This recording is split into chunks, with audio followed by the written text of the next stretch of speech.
प्राध्यापक राजा दीक्षित यांच्या गौरव ग्रंथाच्या प्रकाशन समारंभाचे अध्यक्ष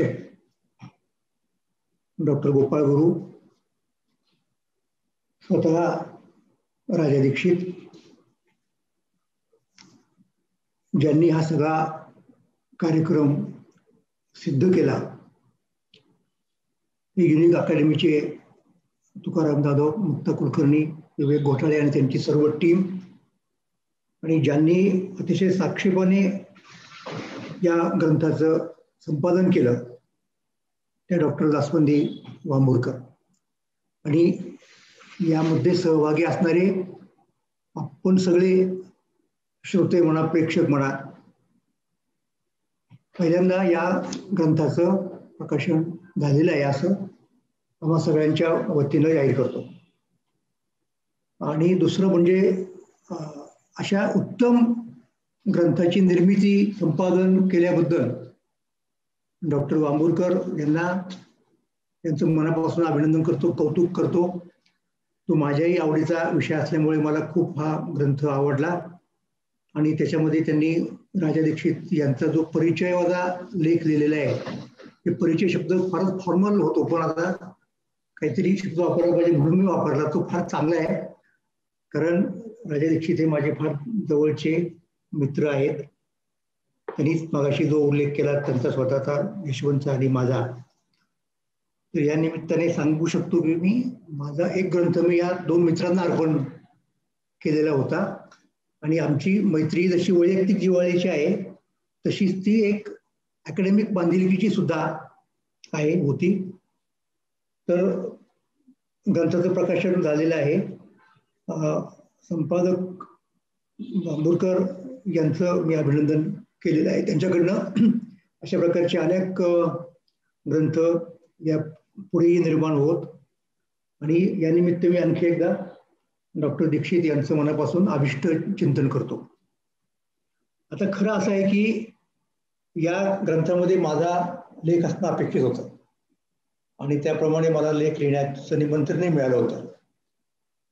पण मी गाफील झालो थोडक्यात. मुद्दा असा, मला वाटलं की आता करोना वगैरे चालू आहे, खूप त्याला वेळ लागेल, आता कोण काय करते. तर अशा प्रकारे आय वॉज कॉट अनअवेअर. आणि एक दिवशी मी बातमी वाचली वर्तमानपत्रात, लेख छापून आला. तेव्हा मी वांबुरकरांना फोन केला, म्हटलं माझा लेख कसा काय नाही. तर त्यांनी सांगितलं की अशा पद्धतीने आणि कोणाला त्रास द्यायचा नाही, हाही मुद्दा त्यामध्ये होता. पण असो, तर आता माझ्या हस्ते या ग्रंथाचं प्रकाशन होणं आणि मी या ठिकाणी बोलणं, हे मी काही प्रमाणात ते कॉम्पेन्सेट झालं असं समजतो. डॉक्टर दीक्षित यांचा आणखीन पुढचा जेव्हा गौरव ग्रंथ प्रकाशित होईल 75च्या निमित्ताने वगैरे, त्यावेळेला माझा लेख नक्की असेल असं मी या ठिकाणी आश्वासन देऊ इच्छितो.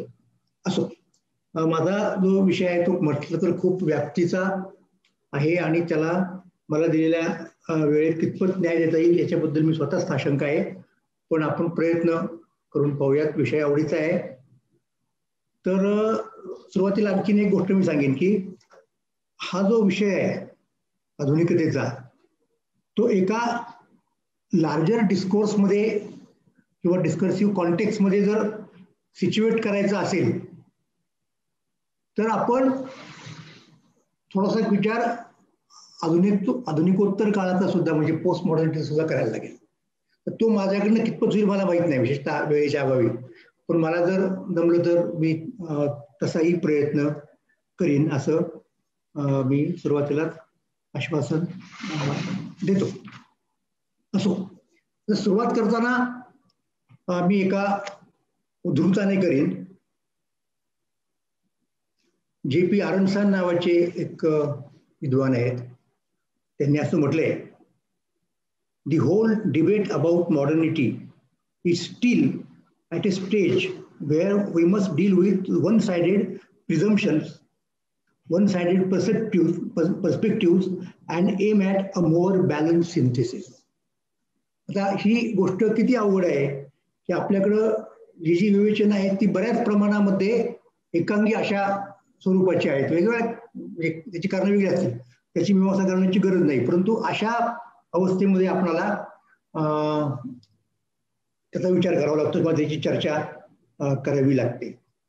आता मगाशी डॉक्टर दीक्षित यांनी सांगितल्याप्रमाणे की मॉडर्निटी याला काय म्हणायचं नेमकं, म्हणजे मॉडर्निटीला एक इतिहासातला टप्पा मानायचा, एक कालखंड मानायचा, एक प्रक्रिया मानायची. मग त्या प्रक्रियेच्या कालखंडाची निश्चिती म्हणजे अमक्या शतकात सुरू झाली, अमक्या शतकात संपली अशी करायची, म्हणजे तिच्या स्पेशल आणि टेम्पोरल बाउंड्रीज कशा सांगायच्या असे ते प्रश्न असतात. परंतु अपार्ट फ्रॉम दॅट शेवटी या सगळ्या गोष्टी इतिहासामध्येच घडत असतात, त्यामुळे त्या दृष्टिकोनातून त्यांना ऐतिहासिकता असते. म्हणून या घटनेला सुद्धा आहे, या फिनॉमिननला सुद्धा आहे. परंतु अदरवाईज त्यांनी जे सांगितलं ते एक मूल्य आहे. आणि फुको यांनी म्हटल्याप्रमाणे एका बाजूला तो एक ॲटिट्यूड आहे आणि दुसऱ्या बाजूला तो एक इथॉस आहे. ह्या दोन गोष्टी आपल्याला विचारात घ्याव्या लागतात त्या संदर्भामध्ये. आणखी एका विचारवंताचं मी या ठिकाणी नाव घेऊ इच्छितो. त्यांचं नाव हॅन्स ब्लुमेनबर्ग, जर्मन विचारवंत आहेत, म्हणजे होते. तर त्यांनी legitimacy of the modern world या नावाचा त्यांचा ग्रंथ आहे. आणि त्या ग्रंथात त्यांनी या बऱ्याच गोष्टी काही गोष्टी त्याच्यातल्या इतक्या सर्वज्ञात आहेत की त्या मुद्दाम सांगितल्या पाहिजे अशातला भाग नाही. म्हणजे उदाहरणार्थ कसं की बऱ्याच लोकांना असं वाटतं की आधुनिक असणं म्हणजे काय असतं, आधुनिक असणं म्हणजे समकालीन असणं. अर्वाचीन आणि आधुनिक यांच्यामध्ये आपल्याला फरक करता आला पाहिजे. कॉन्टेम्पररी आणि मॉडर्न म्हणजे केवळ अप टू डेट असणं, अपडेट असणं, म्हणजे माझ्याकडे त्या मोबाईलची किंवा कॉम्प्युटरची अत्याधुनिक जनरेशन माझ्याकडे काय G8 G9 जे काय असेल ती माझ्याकडे आली म्हणजे मी त्या अर्थाने मॉडर्न झालो असं नाही. तर त्याच्यापेक्षा काहीतरी एक वेगळं हे आहे. आणि त्यामुळं मुळात हाच मुद्दा की कुठपासून सुरुवात करायची, कुठे थांबायचं. म्हणजे जर कालखंडाचा विचार केला तर ऐतिहासिक घटना किंवा प्रक्रिया मानली जर, आणि नाही मानली तर मग कुठल्या मूल्यांना आपण त्याच्यामध्ये समाविष्ट करून घेणार आहोत. हे सगळे प्रश्न प्रॉब्लेमॅटिक्स ऑफ इपोक्स म्हणतो आपण त्याला, की कालखंडांचाच हा जो मुद्दा आहे तो मला असं वाटतं की महत्वाचा आहे. ही एक गोष्ट आपल्याला सांगू इच्छितो. आणि मग त्याच्याकडे अनेक अंगांनी पाहता येतं. त्याच्याकडे उदाहरणार्थ तुम्हाला एक संस्कृती केंद्रित विचार करता येतो, एक आर्थिक विचार करता येतो, आणखी कुठल्या कुठल्या पद्धतीने सोशॉलॉजिकल विचार करता येतो. या अनेक गोष्टी आपल्यामध्ये चर्चेमध्ये आपण आणू शकतो.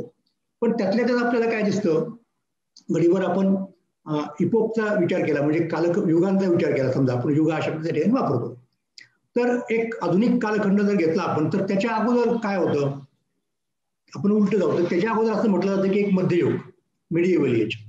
त्याच्याही अगोदर जर आपण गेलो त्या प्राचीन काळात त्याच्यामध्ये एन्शियंट म्हणा, अँटिक्विटी म्हणा, काही लोक त्याला क्लासिकल म्हणतात. मग त्याच्यामध्ये ग्रीकांचा वाटा नेमका किती, रोमनांचा वाटा किती, मग त्याला हेलेनिक म्हणायचं का, त्याला ग्रीको रोमन म्हणायचं का, की आणखी काही म्हणायचं. या सगळ्या गोष्टी आपल्याला त्याच्याशी चर्चा करावी लागते. पण आता जेव्हा आपण भारताचा विचार करतो आणि भारतामध्ये आपल्याला महाराष्ट्राचा विचार स्वतंत्रपणे करावा लागतो, तो सुद्धा मला इथं कितपत सांगता येईल माहित नाही. पण तिथे आपल्याला सरळ सरळ एक चित्र असं दिसतं की मध्ययुग म्हणजे आपल्याकडे ब्रिटिशांचं राज्य आलं, त्या कालखंडाला आपण कॉलोनियल कालखंड म्हणतो. तर या कालखंडामध्ये जेव्हा ते राज्य आपल्याकडे आलं तेव्हा ते एक सत्तांतर होतं. म्हणजे भारतातल्या महाराष्ट्रातल्या लोकांची स्वतःची सत्ता गेली आणि ती सत्ता म्हणजे पॉलिटिकल पॉवर जी म्हणतो आपण ती या मंडळींनी प्रस्थापित केली, म्हणजे ब्रिटिशांनी प्रस्थापित केली. आणखी जगभर कुठले कुठले देश कुठे कुठे गेले आणि एक संपूर्ण जगामध्ये वसाहत अशा प्रकारचा भाग निर्माण झाला. आता ही गोष्ट खरी आहे. आता ही गोष्ट भारताच्या इतिहासामध्ये पहिल्यांदाच घडलेली आहे का, तर नाही. की त्याच्याही पूर्वी आपल्याला असं दिसतं की इस्लाम धर्म असणारे लोक या देशामध्ये आले आणि त्यांनी काही शतकं आपल्यावरती राज्य केलं, म्हणजे ते सत्तांतरच होतं. पण मग ते सत्तांतर आणि हे सत्तांतर याच्यामध्ये नेमका फरक काय, हा महत्वाचा मुद्दा आहे. तर फरक आहे आणि फरक कोणता आहे तर ब्रिटिशांचं सत्तांतर हे फक्त सत्तांतर नसून ते युगांतर होतं. आणि तिथे भारतामध्ये आधुनिक युग सुरू झालं त्या सत्तांतरामुळं. इस्लामचं सत्तांतर हे जे काही घडलं भारतामध्ये तो मध्ययुगामधल्याच गोष्टींचा भाग होता असं आपण समजतो. म्हणजे त्याच्याही अगोदर जे होतं ते मध्ययुगच होतं. हे लोक आले आणि त्यांनी सत्ता स्थापन केली, म्हणजे काही ते युग बदललेलं नाही, एका युगाच्या अंतर्गत. परंतु इथे जेव्हा आपण मेटाकायनेसिस म्हणतो, हा परत शब्द ब्लुमेनबर्गचाच आहे. तर एक मध्ययुगीन सत्तेच्या ऐवजी दुसरी मध्ययुगीन सत्ता असं त्याचा अर्थ नसून, मध्ययुगीन युगाचा अस्त होऊन एक आधुनिक युग सुरू झालं असं आपण म्हणतो. त्याचं भाषांतर तिथे करताना हायर ऑर्डर चेंज असं केलेलं आहे. म्हणजे अगोदरचे जे चेंजेस होते ते एका समान स्तरावरचे चेंजेस होते, म्हणजे ते आपण म्हणू शकतो की हॉरिझॉन्टल बदल होते. हा जो बदल आहे तो आता व्हर्टिकल बदल आहे. त्यामध्ये कुठेतरी एक आता परत तो मुद्दा आहे की आता दीक्षित जरी म्हणाले किंवा मी आता म्हणालो की एक मूल्यभान, मग आता मूल्य म्हणजे त्याचा अर्थ असा होतो की कुठेतरी आपल्याला बढती मिळाली, मग कुठेतरी त्याच्यामध्ये प्रोग्रेस, डेव्हलपमेंट अशी एक कल्पना अनुसृत आहे. आणि मग त्याच्यात मागे आणखीन जर गेलो आपण त्याच्यात, तर मग इतिहासाचा प्रवासच असा जणू काही आहे. मग ते आपल्याला ते हेगेलपर्यंत जावं लागतं, किंवा त्याच्याही पूर्वी आपल्याला अशा प्रकारचे काही सिद्धांत दिसतील, त्या इतक्या मागे जायला नको. मग इतिहासाला काही एक प्रयोजन असतं का, इतिहासाचा काही टेलॉस असतो का मानव जातीचा, असे प्रश्न उपस्थित होतात. आणि त्या प्रश्नांची खूप खूप चर्चा पाश्चात्य लोकांनी केलेली आहे. त्या सगळ्यांचा परामर्श आता आपल्याला घेता येणं शक्य नाही. काही लोक असंही म्हणतात की ही मॉडर्निटी नावाची जी गोष्ट आहे ते फक्त एक स्ट्रक्चरल चेंज आहे, त्याच्या पाठीमागे आणखीन काही दुसऱ्या गोष्टी शोधण्याचा प्रयत्न करायचं कारण नाही, वगैरे वगैरे वगैरे. तर ही थोडीशी पार्श्वभूमी झाली. आता मला एक गोष्ट आपल्याला सांगायची की आपला संबंध कसा पोचतो या गोष्टीशी आणि कुठे आपल्याला त्याची सुरुवात करता येईल भारताच्या संदर्भात. तर एक गमतीची गोष्ट सांगतो तुम्हाला. फ्रेंच राज्यक्रांती जेव्हा झाली तेव्हा भारतामध्ये ब्रिटिश कंपनी दाखल झाली होती. महाराष्ट्रात नव्हती अर्थात, म्हणजे मुंबईला त्यांचं एक व्यापार असेल तो वेगळा मुद्दा. आणि लॉर्ड कॉर्नवॉलिस त्यावेळेला कलकत्त्याच्या त्यांच्या त्याच्यामध्ये होता, त्या फोर्टमध्ये होता. आणि कॉर्नवॉलिस आणि पुण्याचे पेशवे यांचा व्यवहार, पत्र व्यवहार असायचा, नाना फडणीसारखा असायचा. तर कॉर्नवॉलिसनी नानाला असं लिहिलं की फ्रेंचांनी आपला राजा मारला. मराठीमधला कॉरस्पॉन्डन्स आहे ते. त्यावेळेला कलकत्त्यामध्ये म्हणजे जसं पारस नवीन असायचे ठिकठिकाणी, तसे मराठी जाणणारे लोक होते आणि ते मराठीतून लिहायचे. लक्षात घ्या. जे कलकत्त्याच्या ते विल्यम फोर्ट कॉलेजमध्ये जे ब्रिटिशांच्यासाठी अगोदरचं एक काय म्हणतात त्याला युनिक अकॅडमी सारखं प्रशासन शिकवणारा केंद्र होतं, त्या केंद्रामध्ये मराठी भाषा शिकवली जायची. कारण मराठ्यांचं राज्य भारतामध्ये इतक्या ठिकाणी पसरलं होतं की ब्रिटिश कुठेही जरी गेले तरी त्यांचा या ना त्या पद्धतीने मराठ्यांशी संबंध येणार. पण मराठी भाषा महत्वाची होती. त्याच्यामुळे कॉर्नवॉलिसने इकडे पत्र पाठवलं की फ्रेंचांनी आपला राजा मारला. म्हणजे आणि नाना फडणीसांनी सुद्धा ती गोष्ट अशीच पाहिली. किंबहुना नाना फडणीसांना जिथपर्यंत त्याचं आकलन होईल त्या गोष्टीचं तेवढंच त्यांनी सांगितलं. पण फ्रेंचांनी राजा मारला याच्यामध्ये केवढी मोठी गोष्ट आहे, ते एक फार मोठं युगांतर आहे. ती म्हणजे ती पॉलिटिक्स मधली मॉडर्निटी आहे, वेगळ्या पद्धतीने सांगितलं जातं, डिस्ट्रक्टिव्ह म्हणता येईल फार तर. कारण ह्या बाकीच्या ज्या गोष्टी होत्या त्याच्या पाठीमागे जे एक विचार मंथन चाललेलं होतं, त्या विचार मंथनाची कल्पना नाना फडणवीसांना किंवा महाराष्ट्रातल्या किंवा भारतातल्या कुठल्याही माणसाला येणं शक्यच नव्हतं त्या काळात. तो एक वेगळा डिस्कोर्स होता, म्हणून त्यांनी तेवढ्या पुरतच लिहिलं. म्हणजे कदाचित मला माहित नाही, नाना फडणवीसांना असंच वाटलं असेल की जसं आपल्याकडे उदाहरणार्थ औरंगजेबाने कोणाला तरी मारला असेल, म्हणजे आपल्या ओसुरींना, किंवा बापाला कैदेत टाकून राज्य प्राप्त करून घेतले असेल, किंवा अगदी अलीकडच्या काळात घरचंच उदाहरण दिलं तर राघवानी ज्याप्रमाणे नारायणरावला मारवलं, तसंच फ्रेंचांनी त्यांचा राजा मारला की काय, तर तसा मुद्दा नव्हता. ते नुसतं सत्तांतर नव्हतं, ते युगांतर, मगाशी जे म्हणाल होतं सत्तांतर नसून युगांतर होतं. त्या युगांतराचा एक तात्विक अधिष्ठान त्याचं म्हणजे मॉडर्निटी आहे. हा या ठिकाणचा मला मुद्दा सांगायचा आहे. आणि हे कसं निर्माण होतं तिकडे युरोपमध्ये सुद्धा. आता मी सांगितलं की आधी ग्रीकांचं काहीतरी होतं आणि ग्रीकांचा मोठा विचार होता. त्या सगळ्या लोकांची संभावना या मंडळींनी पॅगन विगन अशा पद्धतीने केली असेल. तर मग पुढे ते राज्य गेलं. मग पुढे रोमन लोक आले. रोमन लोकांच्या काही पॉलिटिकल इन्स्टिट्यूशन होत्या. मग रोमन लोक आणि ग्रीक यांच्या तत्वज्ञानाचं काहीतरी झालं. मग तिथे ख्रिश्चनिटी आली. मग त्या ख्रिश्चनिटीचा आणि यांचा म्हणजे तर ख्रिश्चनिटी ही नाही म्हटलं तरी आशिया खंडात निर्माण झालेली एक गोष्ट आहे की जी त्या अर्थाने सेमिटिक परंपरेचाच एक भाग आहे. म्हणजे तिचं ओरिजिन ज्यू लोकांचा धर्म हाच आहे. येशू ख्रिस्त हा धर्माने अगोदर ज्यू होता. तर मग हा जो संघर्ष आहे संपूर्ण, तो संघर्ष आपल्याला असं बघता येईल की एका बाजूने ही हेलेनिक ग्रीको रोमन परंपरा ही ख्रिश्चनिटीवरती प्रभाव टाकते आणि ख्रिश्चनिटी त्या परंपरेवरती प्रभाव टाकते आणि दोन्ही परंपरांचा एक संघर्ष होतो. आणि मॉडर्निटीकडे प्रवास म्हणजे काय, तर असं सरळ म्हणता येईल की ख्रिश्चन धर्माच्या लोकांनी सेमिटिक परंपरेच्या शृंखला तोडून पुढे जाण्याचा प्रकार आणि त्या शृंखला तोडण्यासाठी त्यांना ग्रीक परंपरेचा काही प्रमाणात रोमन परंपरेचा उपयोग झाला. अशा पद्धतीने आपल्याला या सगळ्या प्रक्रियेकडे बघता येईल. आणि मग हे सगळं चालत चालत चालत आता पुढचा मुद्दा असा येतो की अंतर्गत त्यांच्या युरोप खंडामधल्या देशांची भांडणं, मग परत औद्योगिकीकरण, हे सगळं आपण बघतो कुठेही त्याचा संबंध आहेच. मग पुढे भांडवलशाहीचा उदय इत्यादी इत्यादी या जेव्हा गोष्टी बघतो आपण, त्याची दुसरी बाजू अशी आहे की जी अलीकडच्या काळामधल्या काय म्हणत तिसऱ्या जगातल्या लोकांनी ती मांडण्याचा प्रयत्न केला. जसा तो एरिक ड्युसेल असेल लॅटिन अमेरिकन यांच्यापैकी, किंवा आणखी काही मंडळी आहेत त्यांचाही आपल्याला त्या संदर्भात उल्लेख करता येईल. तपशिलात जायची आपल्याला गरज नाही. पण या मंडळींनी असंही म्हणण्याचा प्रयत्न केला आहे की ज्याला मॉडर्निटी म्हणतो, ती मॉडर्निटी, यांची मॉडर्निटी निर्माण होण्यासाठी बाकीच्या जगाने किती किंमत चुकवलेली आहे. कारण वसाहतवाद ही त्या मॉडर्निटीची दुसरी बाजू आहे.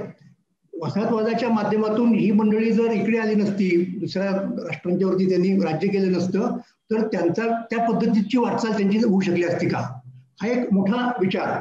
आणि त्यामुळे साहजिक त्याची पुढची निष्पत्ती कोणती आहे की युरोपातल्या लोकांनी जी मांडणी केली संपूर्ण, म्हणजे आता या ठिकाणी परत आपल्याला थोडं मागे जाऊन रेनेसा आणि एनलाइटनमेंटच्या संदर्भात सुद्धा बोललं पाहिजे थोडं.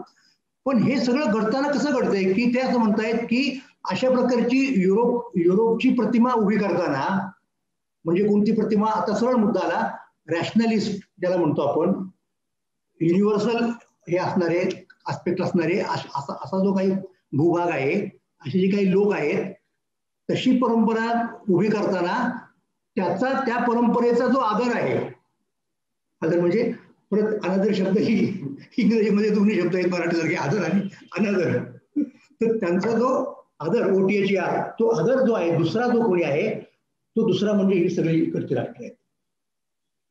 आणि मग त्यांच्या इतिहास व्यवस्थेमध्ये या सगळ्या चीन असेल, भारत असेल, संपूर्ण इस्लामिक परंपरा असेल, खिलाफती म्हणजे सगळे तुर्कांची असेल, इकडचे असेल, त्यांना इथे न्याय मिळत नाही. म्हणजे हिस्टोरिओग्राफीमध्ये सुद्धा ही एक दुसरी बाजू. आणि ही लॅटिन अमेरिकेतली विचारवंत भांडतायत युरोपियन विचारवंतांशी, तशी भांडणं आपल्या इथल्या विचारवंतांनी फारशी केलेली मला दिसत नाहीत. समोरासमोर भांडतायत ते. आणि मला असं वाटतं की असं भांडण करण्याचं सामर्थ्य असणारा त्यावेळेस की ज्याच्याकडे आपल्याला ज्या प्रकारची सामग्री उपलब्ध आहे ती नव्हती, तो विचारवंत म्हणजे मी सांगतो की तो एकटाच होता, आणि तो म्हणजे विश्वनाथ काशीनाथ राजवाडे. राजवाडे संपूर्ण युरोपियन डिस्कोर्स जो आहे इतिहासाच्या तत्वज्ञानाचा आत्मसात करून त्यांच्या भाषेत बोलू शकतायत. अनफॉर्च्युनेटली राजवाड्यांनी इंग्रजीमध्ये लिहिलं नाही, त्यामुळं अक्षरशः तुम्हाला सांगतो या त्यांच्या विचारांची त्या काळातल्या, म्हणजे त्यांच्या विचारांमध्ये हेगेल येतो, त्यांच्या विचारांमध्ये कोण येतो, त्यांच्या विचारांमध्ये बकल येतो, म्हणजे कोण येत नाही ते सांगा. आणि ते सगळं बघतायत आणि ते मानतायत. म्हणून हे मला आपल्याला सांगितलं पाहिजे की आपण त्याही पद्धतीने, म्हणजे जरी आपण ते स्वीकारलं नाही आणि त्याच्याशी आपला संघर्षातून संवाद वगैरे काही घडला, पण त्याचीही सुद्धा एक बाजू अशी आहे की हेही आपल्याला कुठेतरी केव्हा तरी सांगावं लागणार आहे, आणि तिकडे आपल्याला आपलं लक्ष कधीतरी केंद्रित करायला पाहिजे. हा आणखीन माझा पुढचा मुद्दा आहे. आता मी मगाशी जे म्हणालो की हे संपूर्ण युरोप खंडामध्ये जे काही घडलं, मी अगोदरच्या कालखंडाचा उल्लेख निश्चितपणे केला, ग्रीकांचा, रोमन लोकांचा, आणखीन त्या सगळ्या मध्ययुगातल्या या गोष्टीचा. तर हे जेव्हा संघर्ष व्हायला लागला, मग तो संघर्ष आता धर्माशी होता, सरळ ज्याला आपण फेथ म्हणतो, अथॉरिटी म्हणतो, ग्रंथ प्रामाण्य म्हणतो, तो संघर्ष झाला. त्या संघर्षाच्या कालखंडाला आपल्याकडे एक नाव आहे, ते म्हणजे रेनेसा. तर त्याची व्यवस्था कशी लावायची, कारण आज आपण मॉडर्निटी म्हणतो, त्या मॉडर्निटीला आपण एनलाइटनमेंटचं प्रोडक्ट समजतो. तर मी असं म्हणेन व्यक्तिशः, म्हणजे मला जर कोणी विचारलं तर मी असं म्हणेन की रेनेसाँ ही एनलाइटनमेंटची प्री हिस्ट्री आहे, लक्षात घ्या. आणि नंतर आपल्याला तो संपूर्ण कालखंड दिसतो आणि त्याच्यातनं मॉडर्निटीचा एक उदय आपल्याला झालेला दिसतो. आणि त्याच्यानंतर म्हणजे काय म्हणा, तो जो अगोदरचा मध्ययुगीन कालखंड, त्याच्या शेवटी मंथन होऊन हे प्रबोधन झालं. आणि त्याच्यानंतर आपल्याला असं दिसेल की आपण त्याला एनलाइटनमेंट म्हणतो, तो बौद्धिक घुसळणीचा काळ निर्माण झाला. तिथे खूप चर्चा झाली. मग त्याच्यातनं मॉडर्निटी ती आपोआप निर्माण झाली नाही. मॉडर्निटीचं मटेरियल अधिष्ठान काय आहे, मग तिथे आपल्याला निश्चितपणे म्हणजे मी मागाशी ज्या विचारांचा उल्लेख केला त्यानंतर सरळ म्हटलेलं आहे की जोपर्यंत तुम्ही मटेरियल म्हणजे ही जी परंपरा परत म्हणजे आधुनिक तत्वज्ञानाची की जिचा संबंध या प्रक्रियेशी पोहोचतो, डेकार्टने सुरू केली, कांटने तिला एक स्वरूप दिलं, हेगेलने एक प्रकारचा रिस्पॉन्स दिला, दुसऱ्या प्रकारचा रिस्पॉन्स मार्क्सने दिला, वगैरे वगैरे वगैरे बघतो. नंतर जेव्हा चर्चा होती तिथे आपण रिझन नावाच्या गोष्टीला खूप खूप महत्व दिले आणि सब्जेक्टिव्हिटी ती कशी निर्माण होते याच्याबद्दल सुद्धा खूप चर्चा आहे. आणि मग या चर्चेतनं आपल्याला त्यांनी सांगितलं की शेवटी तुम्हाला कुठेतरी मी विचार करतो म्हणून मी आहे असं आपण म्हणतो, आणि आमच्या सगळ्या तत्वज्ञानाच्या क्लासरूम मध्ये ती चर्चा होत असते. असं कोणी का म्हटलं नाही. मग तो म्हणतो की थेट तुम्ही हेगेल घ्या, कांट घ्या, मग अलीकडच्या काळातला थेट तुम्ही हॅबरमास घ्या, कधी फोकस, म्हणजे इथपर्यंत तो आला. आणि तो म्हणतो की मला भूक लागली म्हणून मी आहे, असं आपण काय म्हणतो. अस्तित्व कुठे कळतं, म्हणजे ह्या संपूर्ण मॉडर्निटी नावाच्या विचारमंथनाचा मूल्यभानाचा जो भौतिक जी भौतिक बाजू आहे तिचा विचार, आता तो विचार वेगळ्या पद्धतीने लेफ्टिस्ट लोकांनी केला, पण तो वेगळ्या पद्धतीने, म्हणजे तो काही आता सध्या तरी आपल्या मुख्य डिस्कोर्सचा भाग होत नाही, वेगवेगळ्या कारणामुळे त्या गोष्टी झाल्या. पण एनिवे सांगायचा मुद्दा कसा की या विचार प्रक्रियेची सुरुवात जर आपण डेकार्ट पासून झाली, असं डेकार्टने अहम ज्याला म्हणतो सब्जेक्टिव्हिटीचा विचार केला, आणि तो विचार घेऊन पुढे कांट येतात. आणि कांटने मग आता इथे आपल्याला मात्र पाहायला पाहिजे की इथे बरं का, मी असं सांगतो तुम्हाला की युरोपियन विचारांच्यामध्ये किती टोकाची त्याच्याबद्दलची भांडणं आहेत. तर रॉर्टी नावाचा विचारवंत आहे, त्यांनी तर अशी भूमिका घेतली की मुळात ही कांटनीच घोडचूक केली पहिल्यांदा. म्हणजे कल्चर मधला जो सब्जेक्ट आहे त्याचा तो त्रिभंग केला आणि त्या तिघांचा 3 वेगवेगळे डिस्कोर्स तयार केले.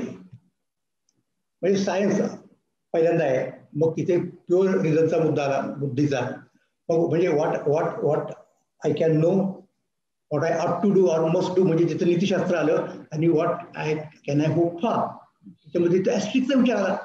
हे 3 जे आहेत, आणि ते त्यांनी का केलं तर तिथे रॉर्टीचं म्हणणं आहे की तिथे त्यानं विज्ञानाचं नको तेवढं भूत त्याच्या डोक्यावरती सवार झालं,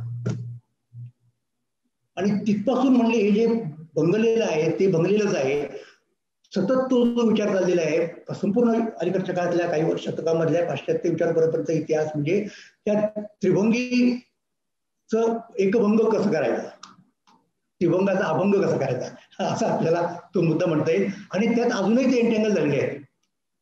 तर इतके वेगवेगळे त्या याच्यामध्ये डेमोक्रेसी काय म्हणतात याच्यामध्ये सगळे पदर आहेत त्याच्यामध्ये झालेले. त्याच्यात फार तपशिलात न जाता आपण डायरेक्ट थोडंसं आपल्या विषयाकडे वळू भारतीय संदर्भामध्ये, आणि मग थोडं 5-10 मिनिटं तर तिकडे, आणि कधी 15 मिनिटं तरी मी बोलू शकेन असं मला वाटतं, कारण आपल्याला परत मोकळ गुरु सरांचं वक्तव्य ऐकायचं आहे. आता कसं झालं की एक फ्रेंच राज्यक्रांती या सगळ्या मॉडर्निटीचं एक प्रतीक बनलं.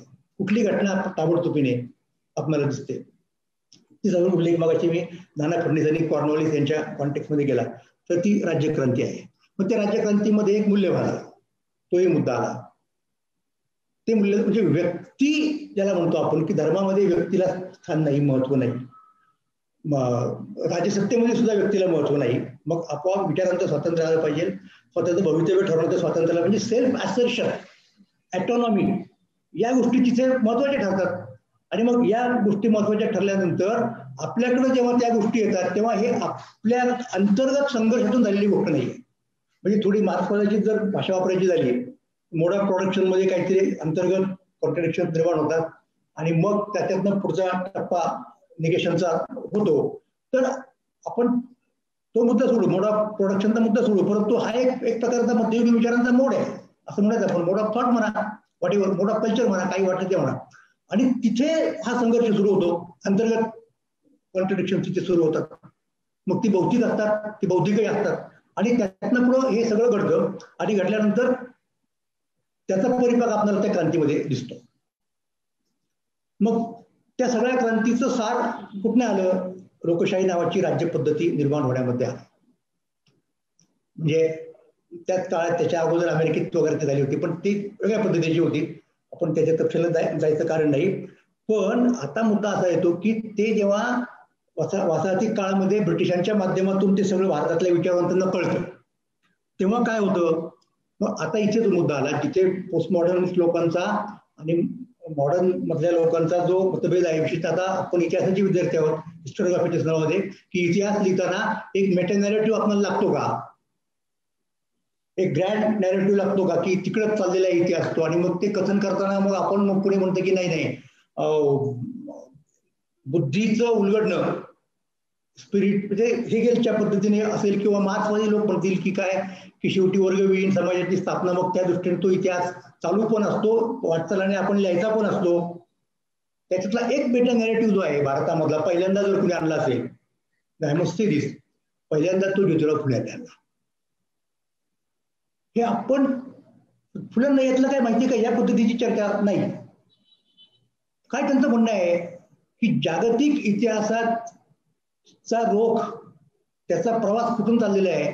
त्यांचं म्हणणं असं आहे की लोकसत्तेच्या प्रस्थापनेच्या रोखाने हे सगळं चाललेलं आहे. म्हणजे फुले हे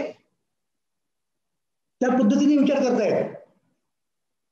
मग त्या अर्थाने जर आपण पण असं जर मानलं की स्वातंत्र्य, समता आणि बंधुता ही 3 मूल्य आहेत मॉडर्निटीच्या, असं आपण मानलं तर या 3 मूल्यांचा समावेश असणारी व्यवस्था म्हणजे लोकशाही आहे. मग असं नाही की त्या लोकशाहीमध्ये या 3 मूल्यांचा संघर्ष होत नाही, डेफिनेटली होतो. पण ह्या 3 मूल्यांचा समावेश असणारी ही व्यवस्था आहे आणि ती असली पाहिजे आणि अंतिमतः तिची स्थापना होईल असं म्हणणारा माणूस हा महात्मा फुले. आणि मग तो सांगतो की ज्युलियस सीझर त्याला मारलं ब्रुटसनी, ते का मारलं?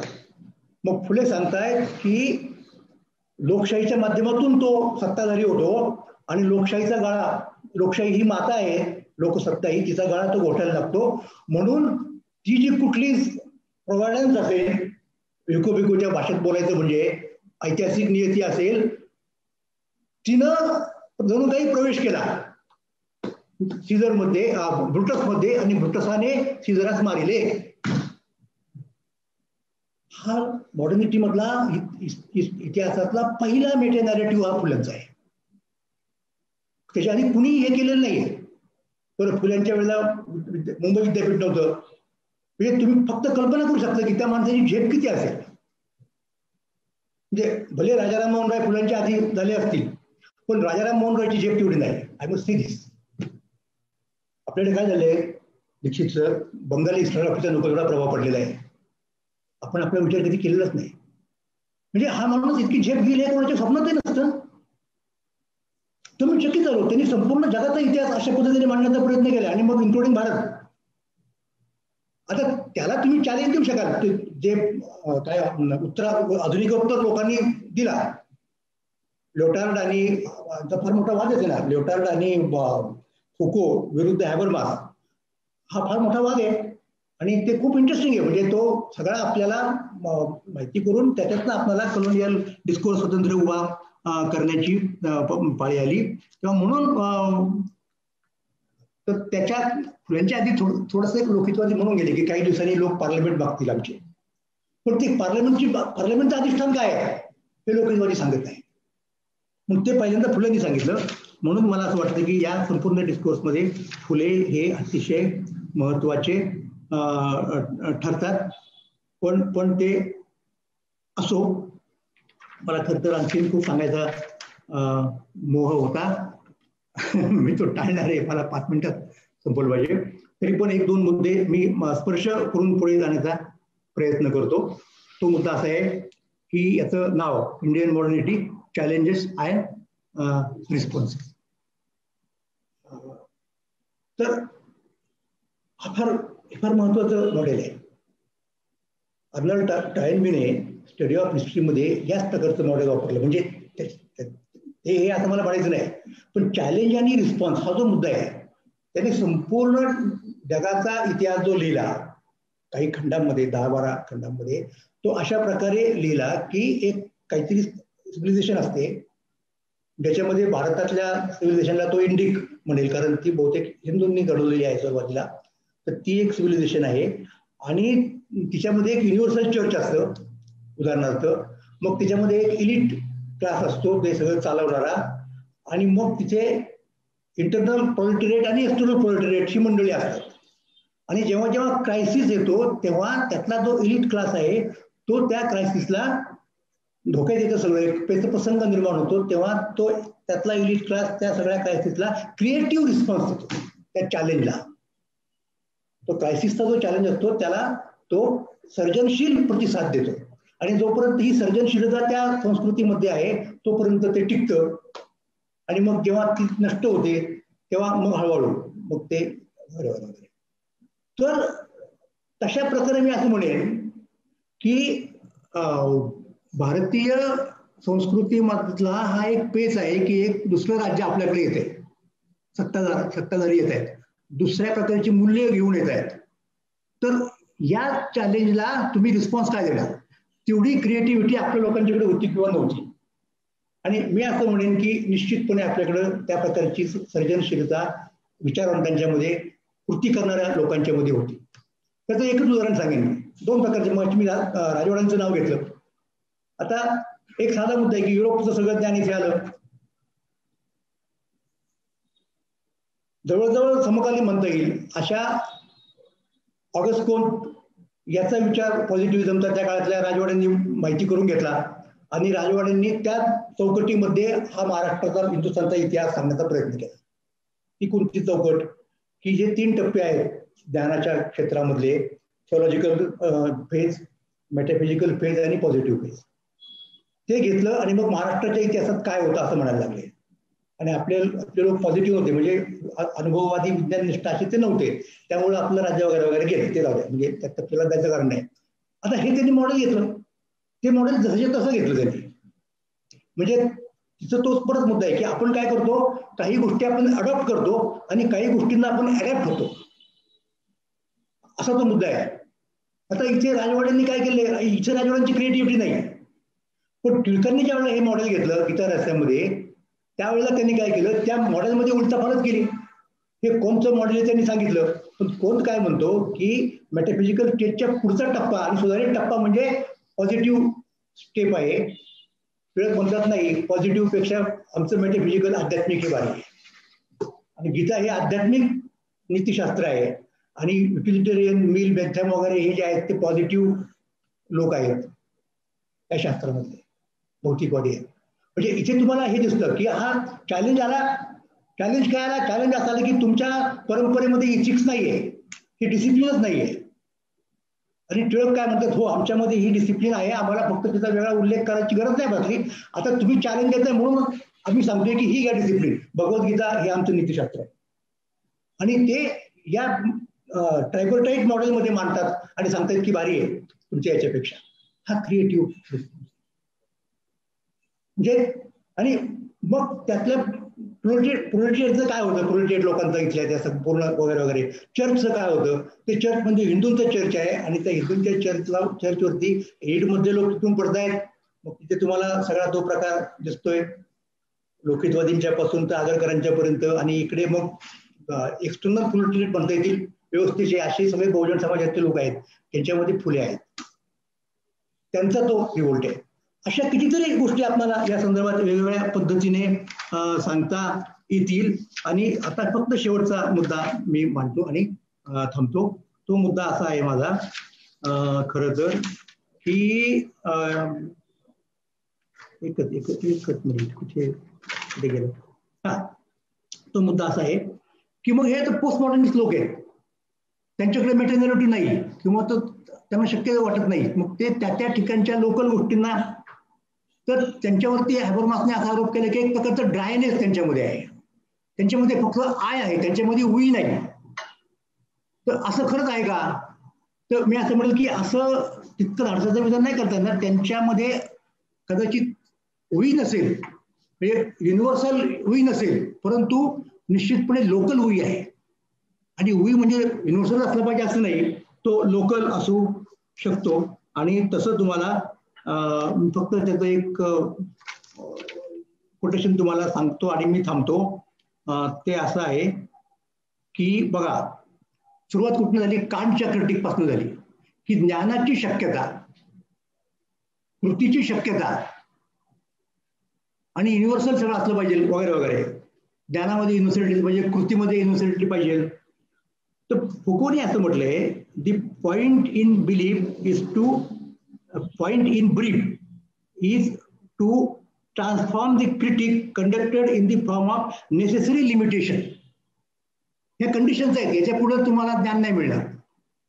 into a practical critic that takes the form of a positive transformation. हा मुद्दा मला असं महत्वाचा वाटतं की यांच्याकडे, म्हणजे तुम्हाला तिसरं असं दिसतं की ते खूप त्याला काय म्हणतो आपण, सगळी ती कसरतच चाललेली असते बौद्धिक वगैरे वगैरे, पण त्याच्या आतमध्ये the critical ontology of ourselves has to be considered not certainly a theory, a doctrine, not even as a permanent body of knowledge that is accumulating. It has to be conceived as an attitude and ethos. Modernity काय असलं पाहिजे? An attitude and ethos, a philosophical life in which the critique of what we are is at the same time the historical analysis of the limits that are imposed on us and experiment with the possibility of going beyond them. हे त्याच्या local काय म्हणतात त्याला मजदुराप्रमाणे हे झालं पाहिजे असं वगैरे वगैरे वाटतं. तर हा फार बेसिक मुद्दा आहे.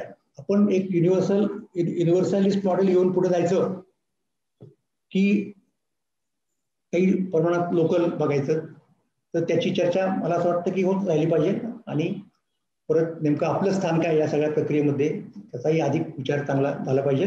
परंतु या ग्रंथामध्ये डॉक्टर आंबोरकर यांनी संपादित केलेल्या ग्रंथामध्ये मला असं वाटतं की खूप महत्वाचे लेख या त्याच्यामध्ये समाविष्ट झाले. तर सगळ्यांचा परामर्श घेणं मलाही शक्य नाही, परंतु निश्चितपणे मी ज्या प्रकारचा विचार व्हायला हवा असं म्हणतो, त्या विचारांना आधार त्यातल्या अनेक गोष्टींचा, म्हणजे कमीत कमी डेटा म्हणून, हायपोथेसिस म्हणून, दिशा म्हणून होऊ शकेल एवढं मला वाटतं.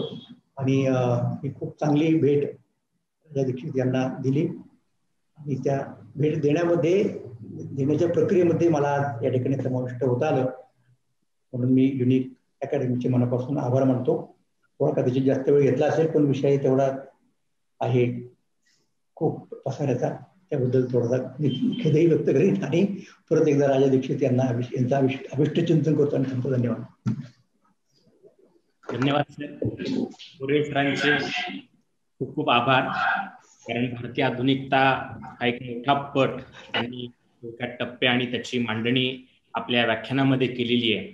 आणि भारतीय आधुनिकतेची एक विस्तारित पट, त्याची चर्चा प्रामुख्याने या पुस्तकामध्ये झालेली आहे.